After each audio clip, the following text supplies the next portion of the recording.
Hello friends, welcome to my YouTube channel MS Monu journey creative. दोस्तों, आपका MS Monu journey creative channel में हार्दिक स्वागत है। तो दोस्तों, आज मैं आपको एक ऐसे प्राचीन एवं रहस्यमय मंदिर श्री बरबरी खाटू श्याम मंदिर बांगरोद के दर्शन करवाने जा रहा हूँ।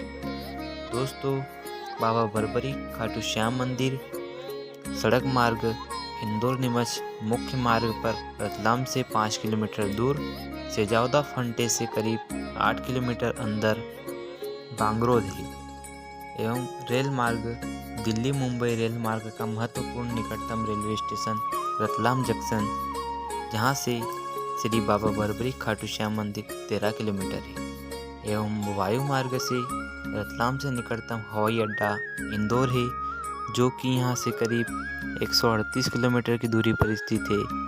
भविष्य में शीघ्र ही रतलाम में भी यह सुविधा शुरू हो सकती है।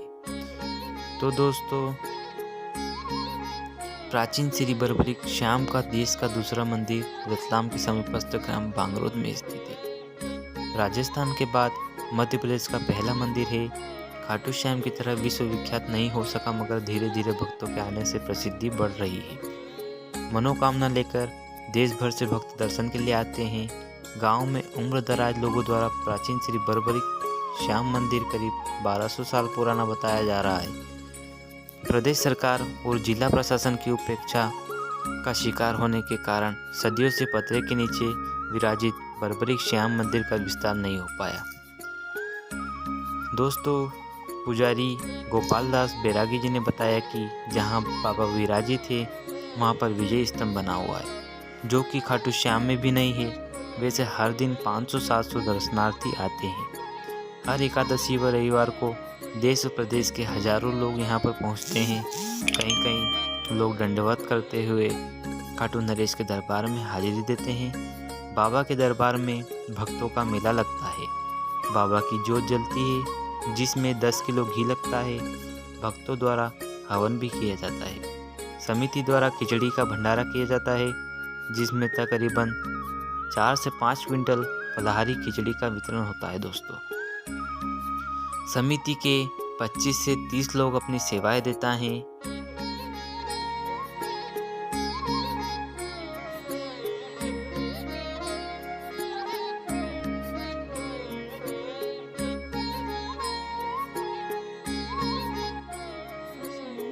तो दोस्तों, मैं अब आपको ये बताना चाहता हूँ कि आखिर में बरबरी है कौन।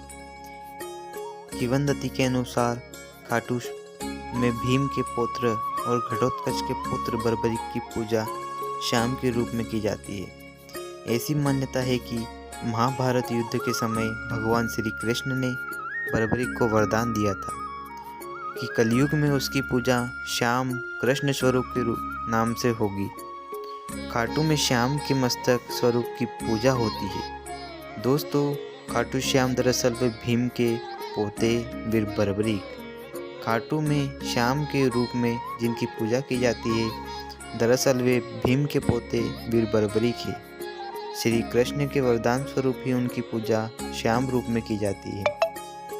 तीनों लोगों को जीतने की सामर्थ्य रखते थे बरबरी। दोस्तों, खाटू श्याम की कई बार यात्रा कर चुके भक्त शांतु गौली को हर मुद्दा से पता चला कि उनकी खुशी का ठिकाना नहीं रहा कि गौली ने बताया भीम के पौत्र और घटोत्कच के पुत्र बरबरी की माता का नाम कामकंटकटा था, जिन्हें मोरवी के नाम से जाना जाता था। अतः बरबरी को मोरवी नंदन भी कहा जाता है। दोस्तों, उन्होंने युद्ध कला अपनी माँ सीखी। कठोर तपस्या पर भगवान शिव को प्रसन्न किया और 3 अमोघ बाण प्राप्त किए। इसी कारण उन्हें 3 बाणधारी के नाम से भी जाना जाता है। दोस्तों, अग्निदेव ने प्रसन्न होकर उन्हें धनुष प्रदान किया।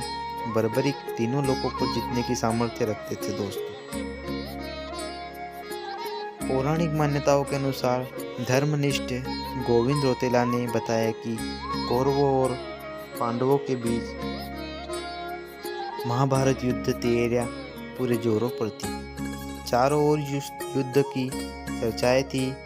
यह समाचार जब बर्बरिक को मिला तो उनकी भी युद्ध में शामिल होने की इच्छा हुई। वे अपनी माँ से युद्ध में शामिल होने की अनुमति लेने पहुंचे।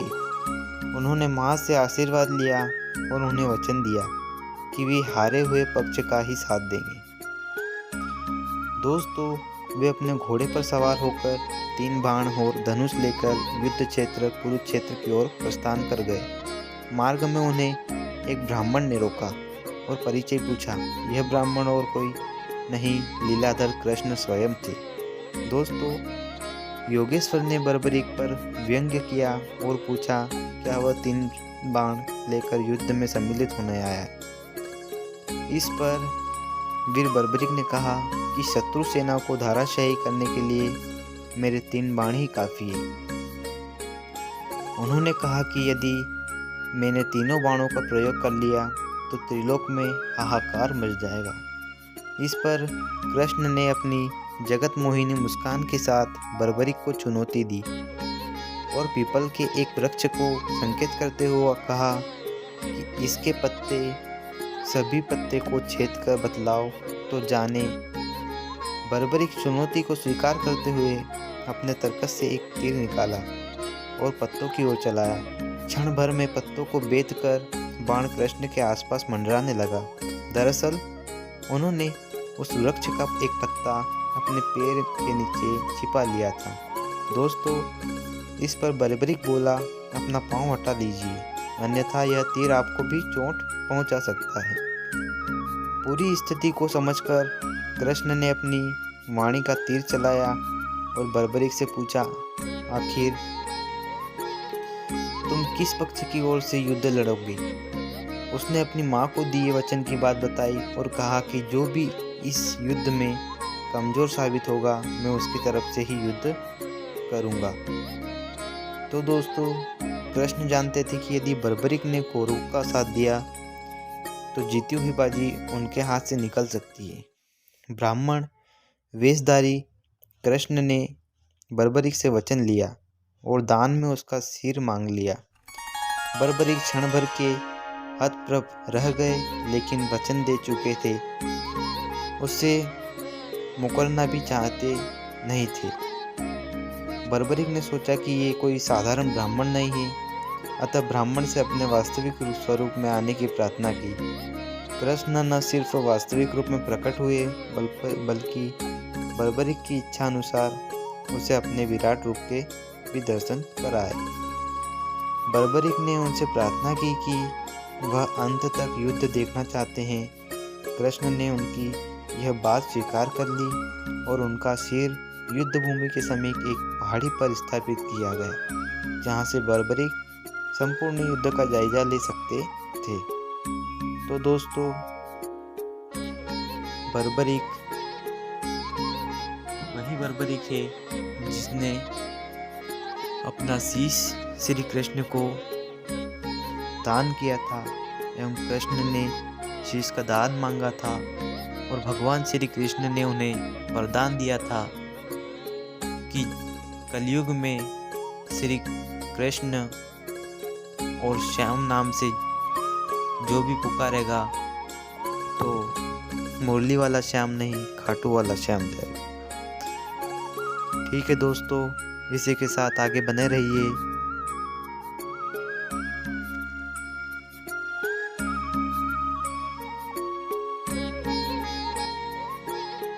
हाँ तो दोस्तों, यह जो सामने मंदिर दिखाई दे रहा है यह बाबा बर्बरिक खाटू श्याम मंदिर बांगरोद है। जस्ट सामने जो आपको प्रतिमा दिखाई दे रही है बाबा की, यह वही मूर्ति है खाटू श्याम बर्बरिक भगवान की। दोस्तों, यहाँ हर 11 को देश प्रदेश से अनेकों श्रद्धालु बाबा के दर्शन व मन्नत मांगने के लिए पहुँचते हैं। दोस्तों,